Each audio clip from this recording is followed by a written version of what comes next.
Bonsoir à toutes et à tous. Ceci est ma confession. Je n'avais jamais pris conscience de l'horreur de mes actions avant de me retrouver face à un juge. Je faisais partie de ces jeunes qui voulaient à tout prix devenir des célébrités et faire la une des médias en tout genre. J'ai commencé tout simplement quand j'avais 15 ans, avec un simple blog. Bien que ce soit encore la mode à l'époque, cela ne m'a pas donné une grande visibilité. Je suis donc passé rapidement à un autre format. C'est donc tout naturellement que je me suis tourné vers YouTube principalement, mais aussi vers les réseaux sociaux en général. Comme beaucoup de monde, j'avais opté pour des vidéos à but ludique et humoristique. Cela a d'ailleurs bien fonctionné pendant plusieurs années. Cependant, mon public, tout comme moi, nous vieillissions. Et j'ai pris conscience que je ne pourrais pas rester dans ce créneau éternellement. Si je voulais garder mon public, voire en conquérir de nouveaux, et surtout, ne nous le cachons pas, continuer de gagner un minimum d'argent avec mes créations, je devais impérativement me renouveler. J'ai passé plusieurs mois à étudier les tendances, à voir ce qui se partageait le plus parmi les divers réseaux sociaux. J'ai rapidement remarqué qu'il y avait une demande croissante de vidéos mettant en scène des animaux. Je me suis donc rendu dans un refuge afin d'acquérir un chat. J'ai été déçu car, contrairement à ce que je croyais, le félin passait la majeure partie de son temps à dormir. Et les rares moments exploitables visuellement parlant étaient rares. Et je n'avais pas toujours de quoi filmer à portée de main. C'était bien trop peu pour obtenir une notoriété, même petite. Je devais absolument trouver une autre solution. C'est à cette époque que j'ai commencé les mises en scène. D'abord par du simple dressage, à base de récompenses, puis en réduisant son temps de sommeil pour qu'il soit plus actif. Ce fut la première vague d'abonnements massifs à ma chaîne. Cependant, je n'étais toujours pas satisfait.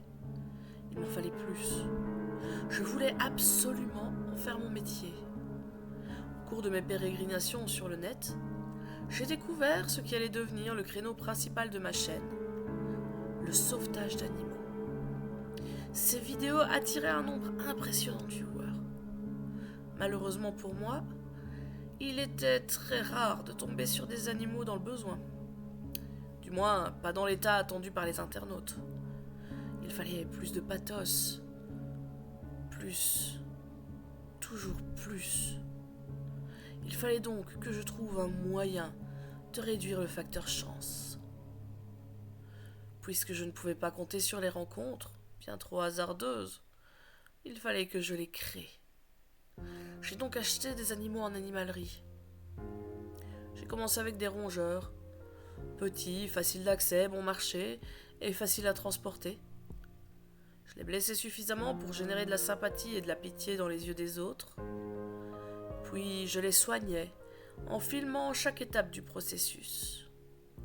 Il est arrivé plusieurs fois que l'animal décède avant que je le remette sur pied.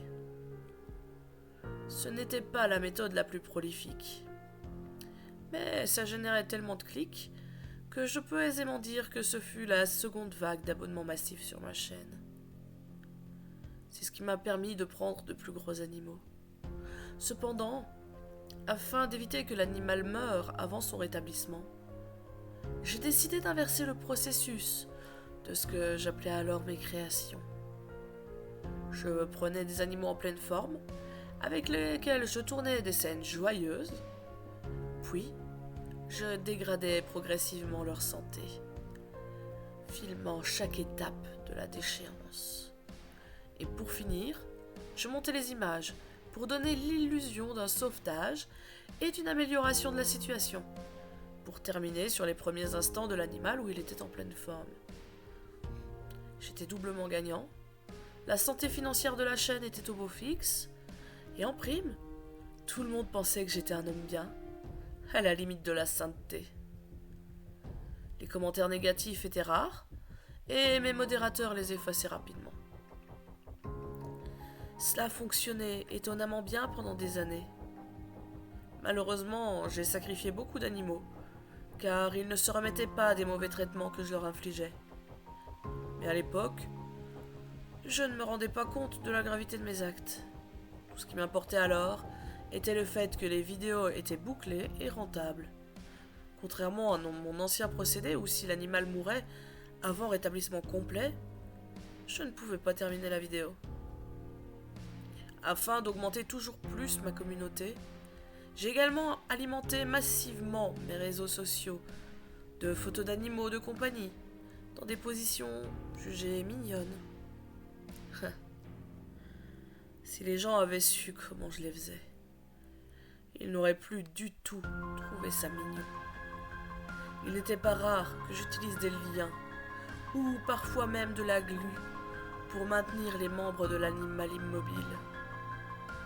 Aujourd'hui, je regrette amèrement mes actes, et pas seulement parce que je me suis fait coincer. Cette confession a pour but de vous alerter. En effet, je suis loin d'être le seul vidéaste à avoir utilisé ce type de procédé, à avoir ces méthodes douteuses.